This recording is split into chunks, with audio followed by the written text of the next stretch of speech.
ihahalin tulad sa bakal. Kapag iniwanan sa tubig ay kakalawangin. Idarang sa apoy ay didingas. Tulad ng mga pagsubok at trahedya, kailangan ng lagablab ng apoy at pagpukpok sa bakal bago mahubog ang hugis at anyo ng pagkatao.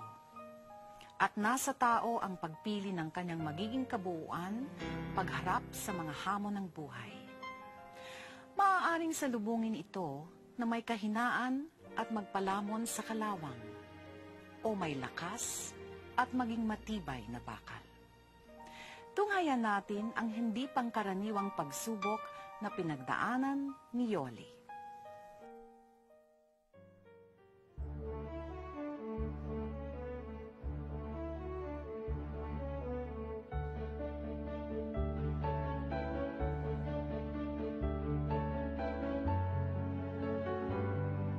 Tupper, Chester!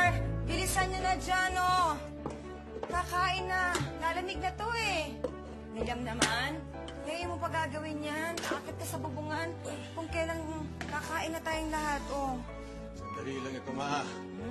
Alam mo naman, pagpunta ko ng Saudi, wala na ibang gagawa. Naku. Sandali lang ito. Bilisan mo. Nalilate na yung mga bata, eh. Oh, ano nangyari? Bakit may narinig akong kumalabog sa banyo kanina? Nauntog-pulot ako, eh. Nauntog ko na naman. Nauntog. Ba't ganyan ang sa... Wala. Ako, ang tagas ng buhok ko. Ayos na ayos. Asan ang buhok? Wala po. Mag-iingat ka, ha, binato. Chester! Halika na! Late na tayo! Ito na, punta na. Ano yung maaliasaw? Ay, hindi yung ano... Dito, Laila. Tinan mo nga, ba't ganon? Eh, kanina hindi na... Mas babawa ako sa ato. Anak ko.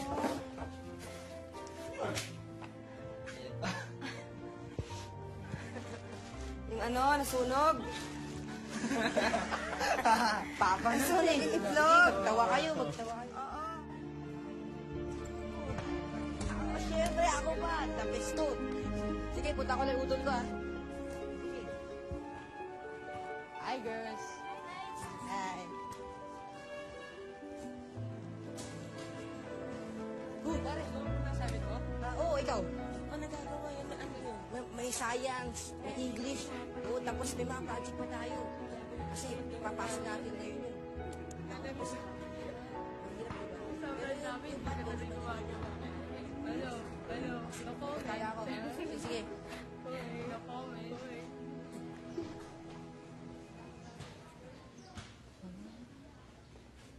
Kuya! Anong ginagawa mo dito? Nagbabasa, nag-aaral ako, eh. Nag-aaral, nagbabasa, hindi ka nga tumitingin sa libro mo eh. Kuya, ilang beses ko bang sasabihin na kung hindi ka lalapit kay Monet, ako, joke lang. Hindi ka maka-first base.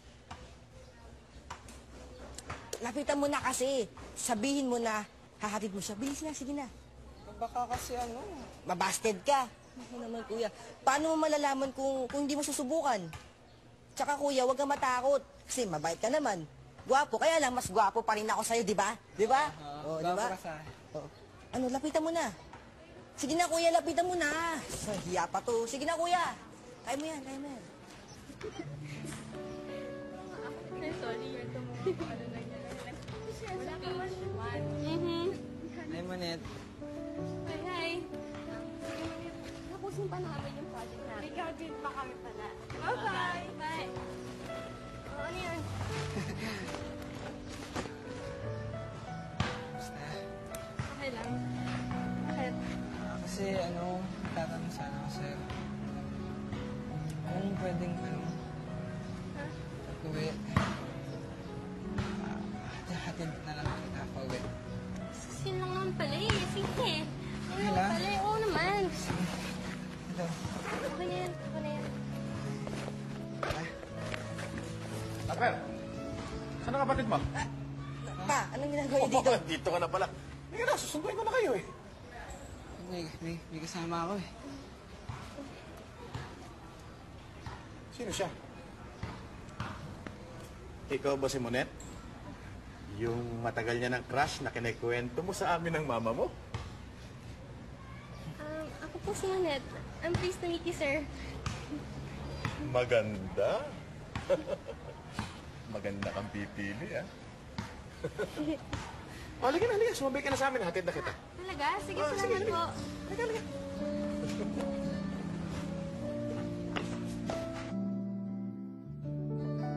Taper!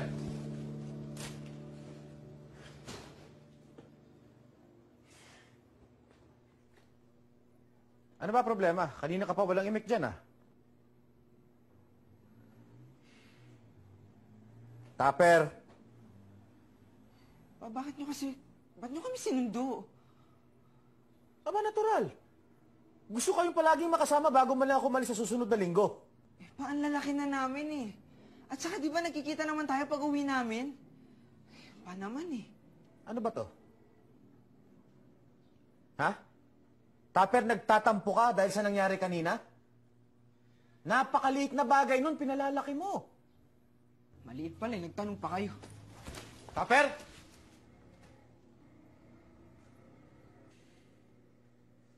Unang pagbasa.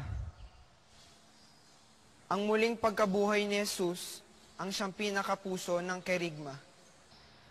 Pagbasa mula sa mga gawa ng mga apostol. Ang sinasabi ko'y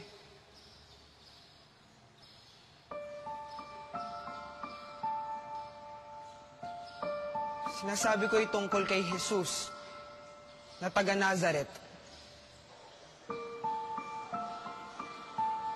Okay, ingat kayo. Father. Oh, William. Salamat ha. Napakalaking tulong ng mga anak mo dito sa parish. Sabi ko nga sa kanila, imbes na magbarkada, magsilbi na lang dito sa simbahan. I agree. Kaya lang, nabubulol eh. Nandiyan kasi si Monet. Uy! Talaga si Chester. Kung paano, may kumpisal pa ako. Sige, Sige, Father. Father. Okay. Teka. Saan nyo gusto magpunta, ha? Ano pong gimmick? Wala lang, gusto lang mag-treat ng papa ninyo bago umalis. It's Chibugan time! Let's go! Kakain na tayo, marami. Topper, ka ba? Teka na.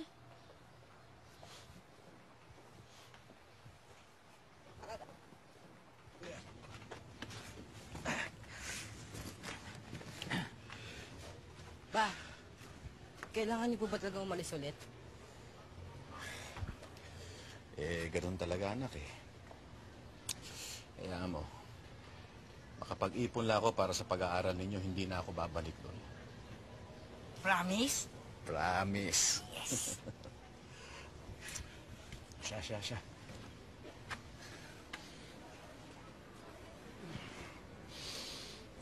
Nag-iingat ka, ha? Topper.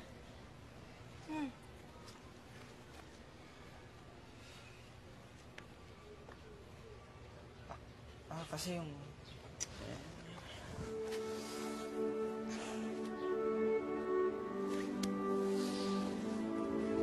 Oy. Basta't ikaw na ang bahala sa mama mo, ha? At saka dito sa kapatid mo. Yung mga mata mo, patingnan mo na rin. Palagi ka kasing nauuntog, eh. Kailangan mo na siguro magsalamin. At saka, pwede ba? Huwag ka nang totorpe-torpe. Ha?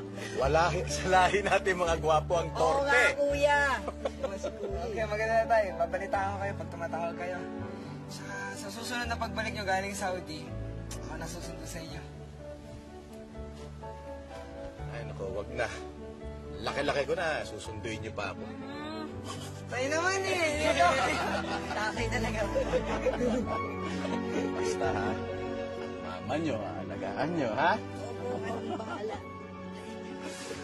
Dear Charo, si Father Noni Dodorpo, na aming kaibigan at spiritual advisor, ang naghikayat sa akin para isulat ko sa inyo ang kwento na hindi pangkaraniwang pagsubok na dumating sa aming mag-asawa.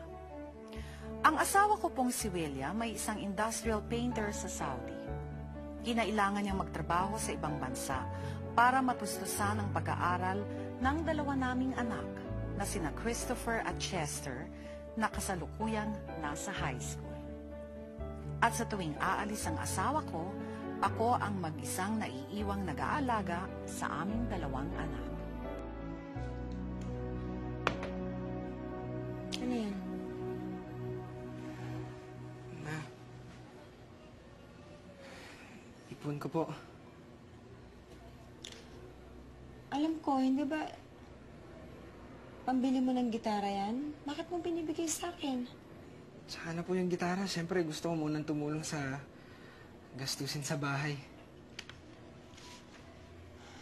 Hindi. Sa'yo to eh. Itago mo na. Nasa atin na ngayon. Umpisahan natin yung ipon ng pamilya dito. Parang kapital. Ma, pagkatapos ko ng college, hindi lang ito bibigay ko sa inyo. Bibigyan ko kayo ng malaking bahay, ng maraming kotse, tapos maraming katulong para hindi na kayo nagtatrabaho. Magiging hari at reyna kayo ni Papa. Anak. Basta't nandito kayong mga anak ko. Daig ko pa ang kahit na sinong hari at reyna dyan. Talaga.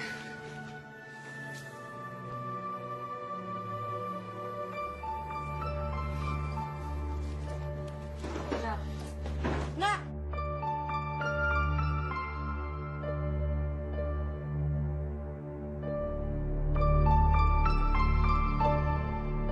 Topper!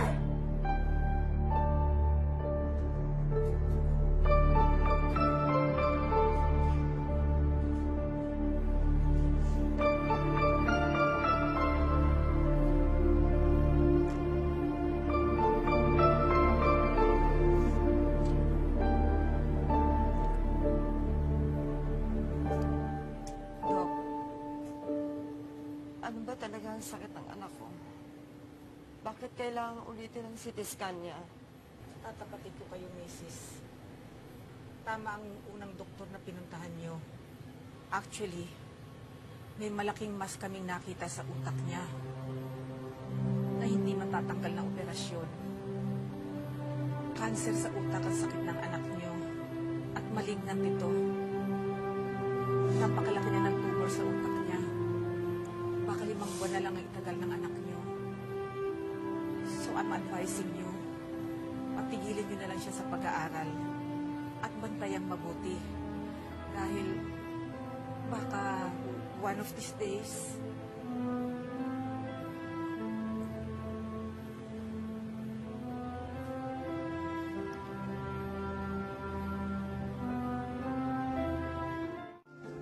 Buti na lang, kuya. Migraine lang yung sakit mo.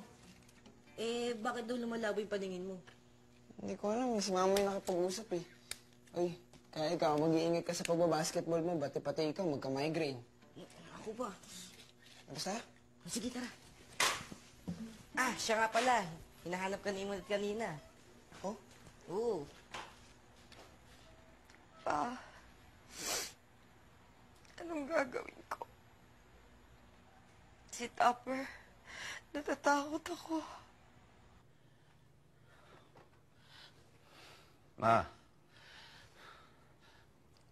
Ma, magpakatatag ka.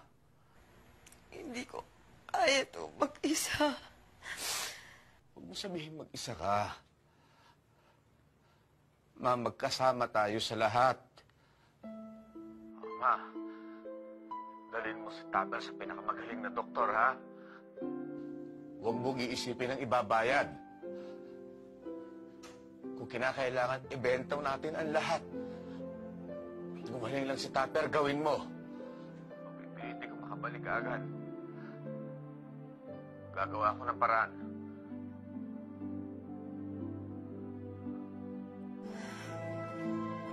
Anak,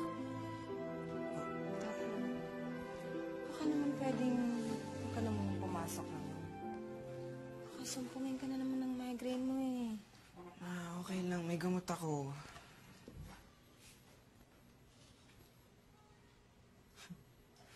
Ha? Padala ng papa mo sa'yo. Para raw meron ka ng sariling cellphone. Bakit parang bigla-bigla yata? Oo, sa papa mo. Salamat, ma. Kuya! Kuya! Oh, Sulat to. sulat. Ano naman to? Dami naman yatang sorpresa mo. Wow! Cellphone! Sana ako rin. Ganda.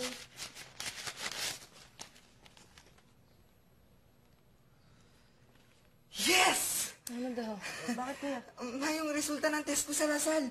Pasado ako! Ang galing mo talaga, kuya! Kaya lang, sana may cellphone din ako. Ay nako, huwag kang mag-alala. Pagkatapos ko mag-aral ng college, bibilang kita ng maraming cellphone, kahit anong unit. Eh, kuya, magka-college ka pa lang eh. Ibig sabihin, 4 na taon pa yung hintayin ko. Ay, hindi naman makapaghintay ito. Excited na talagang pumasok next year. Ano sa tingin niyo, ma? College boy na ba panganay niyo? Kumain na. Sige po.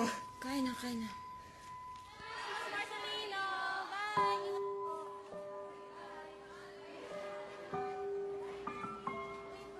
Paano yung hirap na project? Naku, basta ikaw gumawa ng bukas na yung submission. Ulitin. Basta promise, text na lang ako ah. Sige, bye-bye. Bukas na lang ah. Bye! Net? Hi! Ay. Bakit? May... Dito nga tayo mo. May sabihin kaya itong seryoso eh.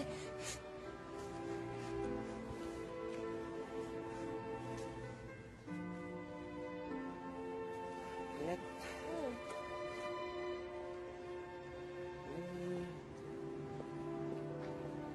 May pag-asa ba ako? Pag-asa saan? Sagutin mo. Ano ba yung tanong mo?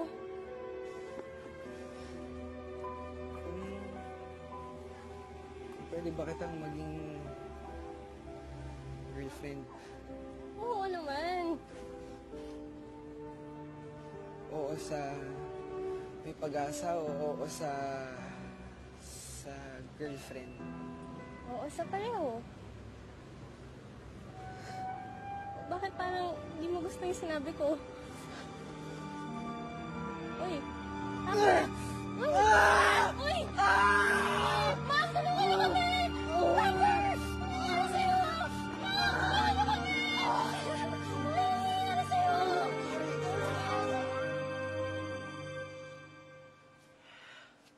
Ma! Ma! Bakit? Ang init. Mainit? Po. Oo, ito ah. Init. Ayan. Ha? Mainit pa rin? Init eh. Oh. Ayan. Ang init eh. Pwede bang lagyan natin ng yelo yan? Oo. Oo.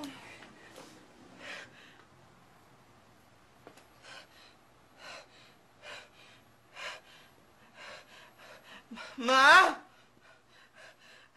Ma! Ma! Yung pa ako namamanhid kasi hindi ko maigalaw eh. Hindi. Nangawit lang yan. Mamanhid, Hindi, hindi ko maigalaw. nangawit lang to. Hindi, gagalaw yan. Ma! Halika, bumaba ka. Halika. Hindi, nangawit lang to. Ma! Eh. Hindi Mamasahin ko nga lang. maigalaw. Hindi. Ma, ano pang sakit ko?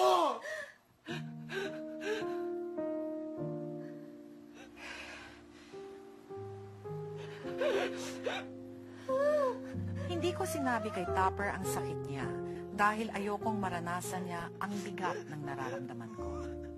Gusto kong maging normal pa rin ang buhay niya. Ibibigay ang lahat ng gusto niya hanggat makakaya naming mag-asawa. Ngunit hindi ko namalayang sa ginawa kong ito ay maaapektuhan ang isa ko pang anak.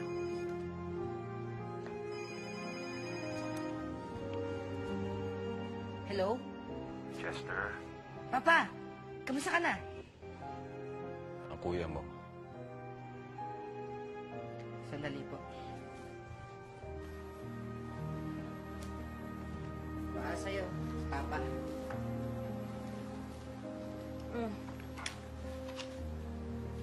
Ha? Taper? Taper, anak, kumusta? Okay naman po. Maayos na. Taper ang mama mo. Okay din naman po, kaya lang, madalas po napupuyat si mama eh. Kakaalaga sa akin. Pa, alam niyo ba, sinagot na ako ni Monet. Sinunod ko yung payo niya eh. Sino ang torpe ngayon? May girlfriend na ako. Talaga? Sabi ko naman sa'yo eh.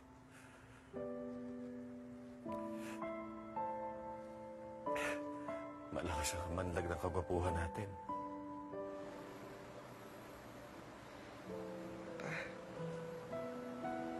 Salamat ah. Salamat sa lahat. Pa, gusto niyo bang kausapin si Chester?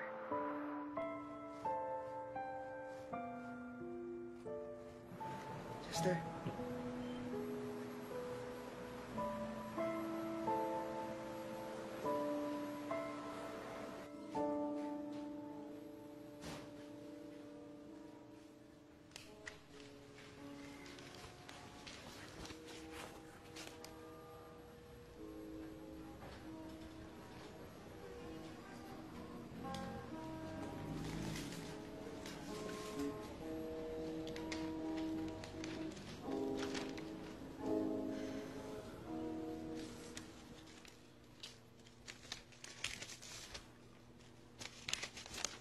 Ma, kanino galing yung gitara?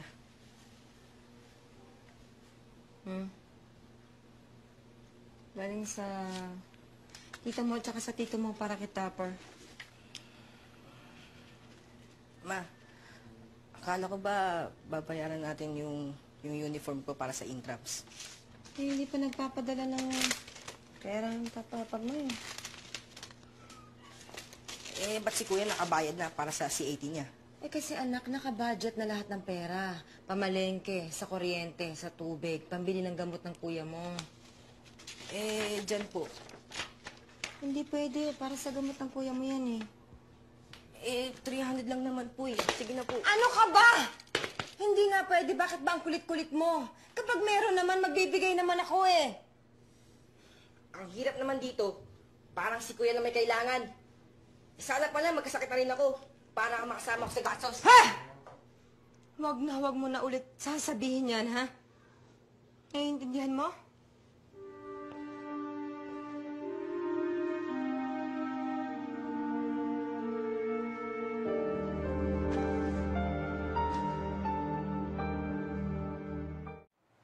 Okay na?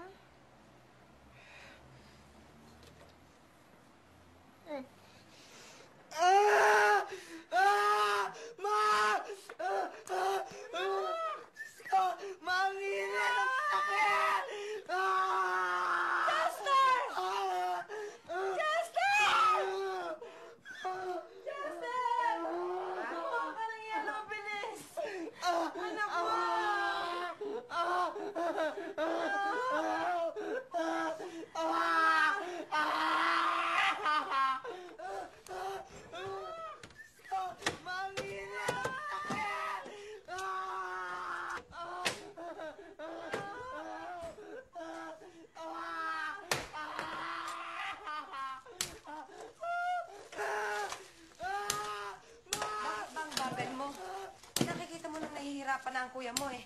Babagal-bagal ka ba dyan? Tarantang-taranta ka naman. Ako, konting hiling lang, ayaw magbigyan. Pero pag si Kuya humiling, pagbibigyan mo dahil may sakit. Kung wala kang maitutulong dito, bumalik ka na lang sa pagbabasketball mo. Ma! Migraine lang sakit ni Kuya. Hindi pa yung mamamatay, no?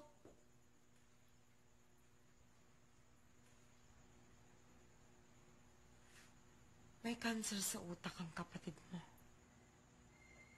Baka mga ilang buwan na lang natin siyang makakasama.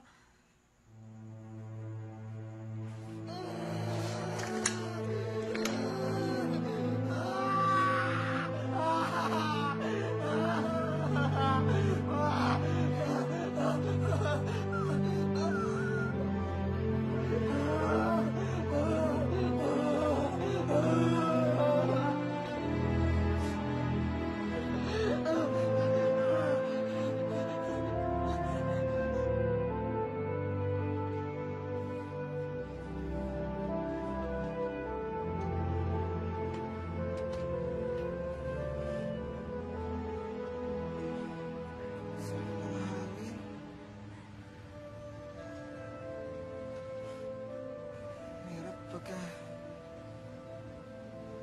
tagal kang nakulong sa kwarto.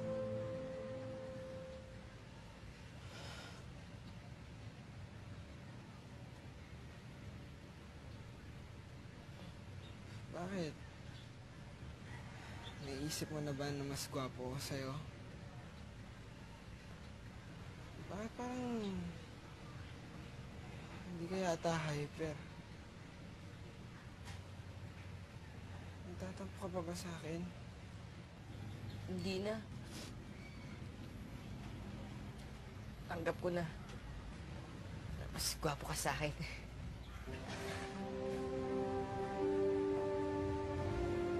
Ba't ka naiiyak? Sinabi ko lang na mas gwapo ako sa'yo eh.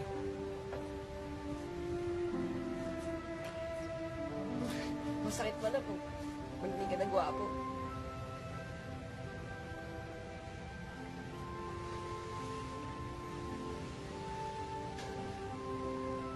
Mas gwapo ka pa din.